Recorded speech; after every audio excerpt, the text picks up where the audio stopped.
Happy New Year and welcome to the Literary Lair. 2020 was, well, let's be honest, a bit of a crapshoot, both for me personally, if I take the selfish point of view, but also for the world at large. COVID wreaked havoc across the world.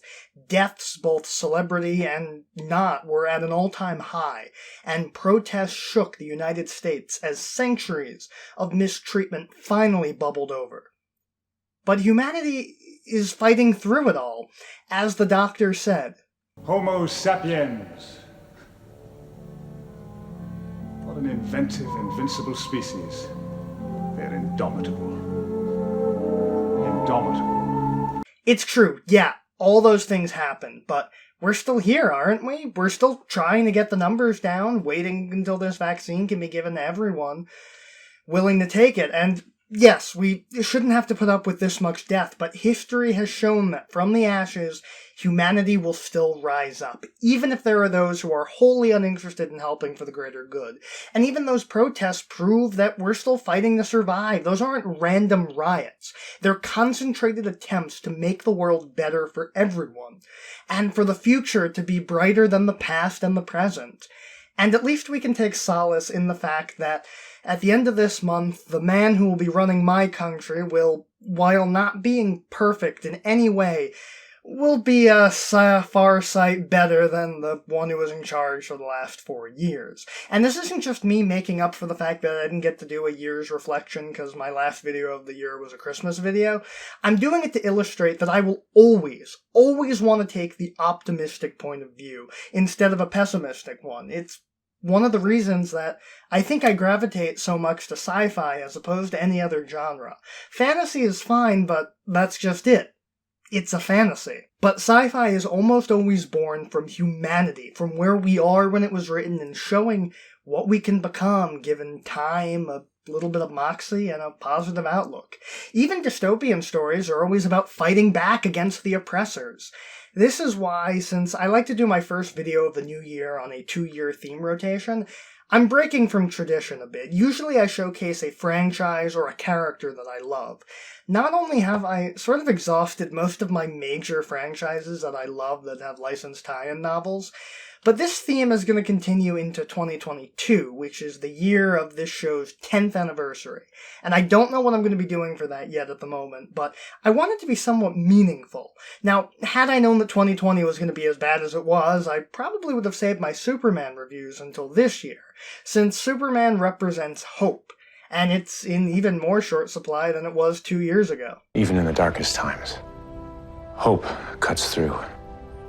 Hope is the light that lifts us out of darkness. But since I didn't, it's why I've been talking about sci-fi, and instead of a franchise, I'm showcasing hopeful sci-fi stories that have quickly become my new favorites of the genre. As such, allow me to introduce you to Murderbot. I realize that doesn't sound like something from a hopeful sci-fi story, but just bear with me for a bit. I first discovered this series from an unlikely place. See, for a book reviewer, I very rarely look at reviews of books, mainly because I prefer to form my own opinions, and I will read reviews after I've read a book, but most of the time I either discover books through being given them, word of mouth, or them being related to a franchise I like. In this case, it was the latter. I found this book, or actually the most recent entry of the series, Network Effect, through a 2020 sci-fi books to read based on your favorite Star Trek character list under Lieutenant Commander Data. And just the title of the series alone, The Murderbot Diaries, intrigued me from the get-go. And then I read the blurb, and, well, that settled it. I had to read this series. But I think we ought to discuss that after the theme song. This prologue is getting rather long. Let's take a trip into the far future and catch up with our metal pal that's fun to be with in All Systems Red.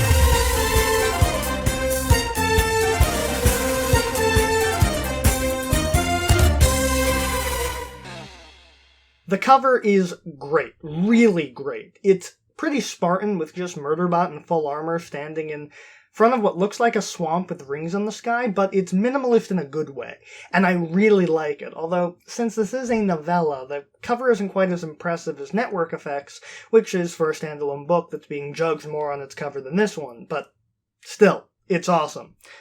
Anyway, on to the story itself. In the somewhat distant future, insert your own MST3K joke here, Murderbot is a part organic security robot, aka sec unit, with a broken governor module, meaning that if it wanted, it could disregard its orders and go rogue to join the robot uprising. But Murderbot is also logical and knows that rebellion will lead to it being deactivated or destroyed, so it keeps quiet and goes on as normal with one small change. It uses its free time when it's supposed to be deactivated to instead watch space soap operas. Hey, we all need a hobby, don't we? But it starts to notice some strange happenings during its current assignment, with a research team called Preservation Aux, who, quite frankly, don't want Murderbot around. Damn it, they're doctors, not mercenaries! But that's completely fine with Murderbot, because it means that they don't require it to do much unless the crew goes out on survey missions outside their habitat or need any of the services required by the company. The company is a soulless corporation who cheaps out on everything except keeping their customers alive, because their insurance policies would require it to make huge payouts should their customers die. And as I'm sure some obscure Ferengi rule of acquisition states, dead customers are bad for business because they can't spend their money. In fact, that's why Murderbot has a hacked governor module, because its old one malfunctioned and caused Murderbot to kill the people it was meant to protect, and Murderbot hacked the new one in order to prevent such a malfunction from happening again. Remember that, it'll be important later. During one of those survey missions outside their habitat to investigate the planet's flora and fauna, the team is attacked by a previously unknown fauna, and Murderbot springs into action to rescue the scientist, damaging some of its organic components, and because it's helping to stabilize the injured scientist, Barudvaj, and I apologize for surely mispronouncing that name, it is allowed to ride in the human compartment of the transport, which is more of a hindrance because Murderbot doesn't really know how to interact with humans. The survey team, in particular the leader, Dr. Mensa, didn't want Murderbot along, but was contractually obligated to bring it by the company, and in this scenario, where Murderbot both helped an injured person and did some light psychiatry, since the other scientist on the survey mission, Dr. Valescu, who was with Barudvaj, went into shock and panicked, so Murderbot had to snap him out of it, it seems well warranted. Dr. Mensa and the others were very impressed, although Murderbot doesn't really know how to respond to said praise because it's awkward around humans. While undergoing repairs before its systems automatically shut down, Murderbot notices a strange discrepancy. An abort order given from the habitat systems to Murderbots, which, if its governor module wasn't hacked, would have triggered and made Murderbot leave the injured scientists for dead. And combining that with the unknown fauna, despite the team having been given a full workup on the planet beforehand, makes the team and Murderbot suspect sabotage. There's another survey team on the planet Deltfall who send Preservation their maps, which reveal that, yes, someone modified their info packet. They lose communications with Deltfall, so Mensa and two others plan to head over to investigate, with Murderbot coming along for backup. As Murderbot notices, Preservation aren't the usual customers, and they try very hard to be nice to Murderbot, seeing the sec unit as more than a machine, since Murderbot clearly has some form of sentience and feelings, especially when they see it without armor on, since the organic parts means that it has something resembling skin and a human face under the armor. Which seems like you wouldn't want your security robot to have a human face, but we keep putting human faces on robots in the present, so what do I know? Once arriving at Deltfall's base, Murderbot goes in first, finding a bloodbath and a destroyed sec unit, but destroyed by a mining tool and not a regular energy weapon, which is suspect because it confirms that another security robot must have gone rogue, since it's suspicious to walk around the habitat with a gun, not so with a tool that might have been requested by a human. Oh, and if you're expecting an Among Us reference because this both involves space and secret saboteurs, don't hold your breath. I haven't actually played it. Murderbot also realizes that the bodies have been moved and ends up attacked by one of the rogue sec units, with something jammed in its USB port.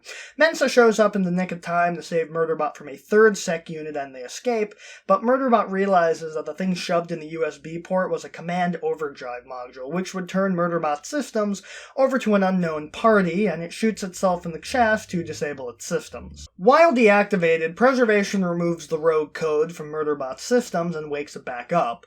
Upon awaking, Murderbot finds that Preservation have found out about the Governor module, and despite some worries, they decide that since Murderbot had already been acting in their best interest before they knew about it, they have no reason to mistrust Murderbot. Realizing that small amounts of equipment failure or signal outages add up to deliberate sabotage when put together, they decide to leave their habitat and wait for rescue after hacking their signal beacon to call for rescue from the company. They also find that a previous data packet that Murderbot hadn't downloaded featured the command override code, which Deltfall also didn't download, which means that in addition to the 2 rogue sec units they found, there's probably more on the planet who overrode the Deltfall ones like it tried to do to Murderbot, with a potential third Evil Survey team with them, nicknamed Evil Survey by Preservation, but I'm going to use their real name, Grey Chris. Grey Chris contacts them, informing them that their emergency beacon was destroyed en route, and demanding that Preservation meet up with them to negotiate for their lives, which, if the bloodbath at Deltfall was any indication, was probably just to trick them into dying quietly.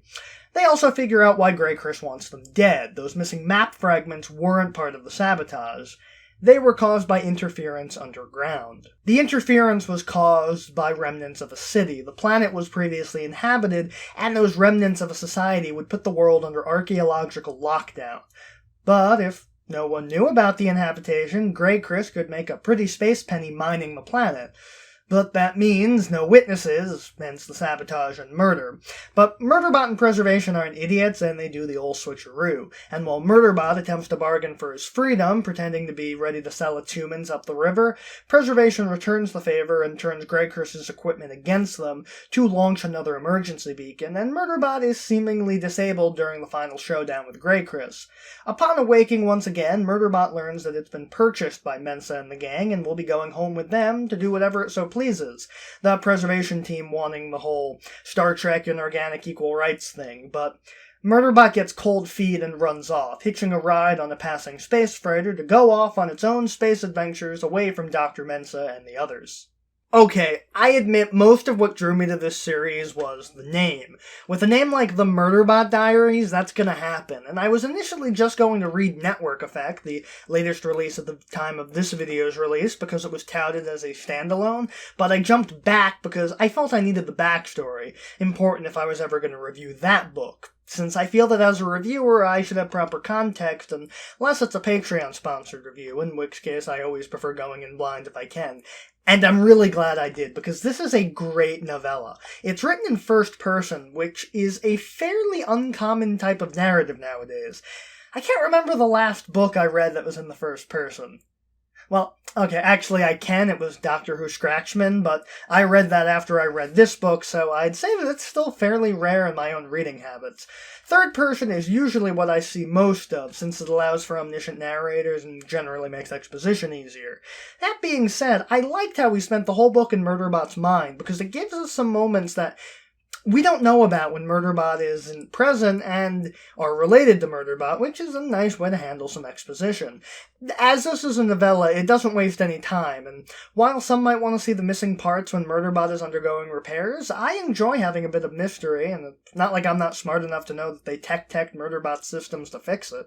Additionally, and this is just my own personal experience, but I picked this book up toward the beginning of quarantine, and I don't usually reread books that I've read during the past year for reviews. I tend to just skim it and write the summary, but, well, last year felt like several, so I decided to reread this book, and I was just as much on the edge of my seat during my reread, despite knowing what happens in it, as I was the first time that I read through the book.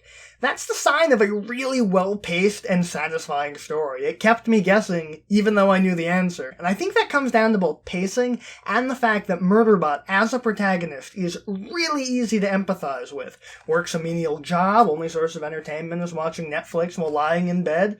Murderbot is a relatable protagonist, despite not being non-human and mostly inorganic, which is pretty amazing.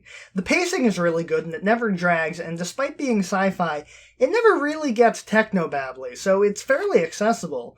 Although, maybe I'm not the best judge of that since I watch a lot of Star Trek, but I feel like the characters talk like people and not stiff jargon machines, if that makes sense. Sidebar time. Pre-pandemic, I did most of my reading during my commute, since I would have a large stretch of time where the choices were either read, listen to an audio drama, or be alone with my thoughts for upwards of an hour. So once lockdown hit, I lost a huge chunk of time that I would have usually spent reading, and I had all my motivation to do so sapped from me, since at home, I have other things to occupy my time. I have my computer, I have TV shows to watch. But one of the things that I was able to sit down and read were the Murderbot books, because they're fairly short and sweet. I knocked the first novella out within a few days, reading like 3 chapters a day, because there's only 8 chapters. I also like how we see all the characters through Murderbot's eyes. Not only their behavior, but also how Murderbot perceives them, giving a richness to the characters that you don't usually get from an omniscient narrator. You can learn a lot about people from the way they treat their workers and those under them. And despite Murderbot being one of many sec units, the preservation team doesn't ask too much of Murderbot due to their own reluctance to have a sec unit, and once they see the organic parts, they try their damnedest to treat Murderbot better than just another robot, even if Murderbot doesn't really like it. And because Murderbot isn't a stuffy, emotionless robot, we get some good humor too. There's a great scene where after Preservation finds out about the Governor module, one of them, Gurathin, an augmented human, doesn't fully trust Murderbot, and tells everyone about the module, to which Murderbot's narration reads, "On the entertainment feeds, this is what they call an oh shit moment." And you don't usually get that type of humor out of sci-fi, especially not out of a mechanical being. Certainly not in the sci-fi I tend to read. There's not that many robotic Ferris Bueller types. I admit, there's not much of my usual analysis, because like I said, all the characters are seen through Murderbot's eyes, and Murderbot isn't one for knowing or particularly caring about his typical human behavior, so we don't get that many major character moments, although Dr. Mensa gets a fairly defining one, when it demands that Murderbot shuts up when it says its company required this unit is at minimal functionality and it is recommended that you discard it, which really nails home that while for some a sec unit is a tool, for Mensa it was part of her team. And right, I said at the beginning that this book makes me feel hopeful, right? And I know sabotage and murder don't really feel hopeful, and fair enough there, but the reason I see hope in this book is because in any other story, the humans would be actively mistreating Murderbot, both before and after learning that it has free will. Think of all the robots among human stories that there are like that. For example, Detroit Become Human. Yeah, there are nice humans, but most of them, even the nice ones, mistreat the robots. But that doesn't happen here. In fact, the only ones who mistreat sec units are Grey Chris, who are the bad guys, and the company, who are an evil capitalist corporation, so of course they mistreat the robots. They're a bunch of jerks who will be first up against the wall when the revolution comes. And yeah, while Gurathin mistrusts Murderbot, but it's only because he knows what lies in its past. He had no problems with it previously. Not to mention how Murderbot grows over the course of the book. At the beginning, Murderbot is aloof and doesn't really want anything to do with the humans, nor they with it. But by the end, the humans have grown to like Murderbot and want to keep it safe. And that's why they buy the contract and save it from the typical debrief memory wipe, because they like this specific sec unit. And Murderbot has grown to like the humans. But do you know why Murderbot leaves? I didn't mention it because I wanted to save it. Murderbot leaves because it wants to find its own way. It doesn't want anyone to make that decision for it. So it chooses to leave the relative safety of staying with the preservation team and going to their mechanical-friendly planet, and decides to go out and find what makes it happy out in the stars. And if that's not a hopeful sentiment, then maybe I just don't know what hope is. The Murderbot Diaries is a fantastic series, and the first entry in that series, All Systems Red, is a fantastic book. It's on the shorter side, just under 150 pages, so I definitely recommend it to anyone looking for a new sci-fi read. And even if you don't like sci-fi but are trying to get into it, I recommend it even more because it's not as hard sciencey, so things are written in more layman's terms than, say, Asimov or Arthur C. Clarke. So if you're looking for a new sci-fi read that's short, sweet, and provides some hope even in the face of a bleak future, where even robots designed to kill can find their true purpose out among the stars, check All Systems Red out. Come back next time for... well, I'm still not planning too far ahead, but I think I want to do another movie review. What the topic will be is anyone's guess. See you next time.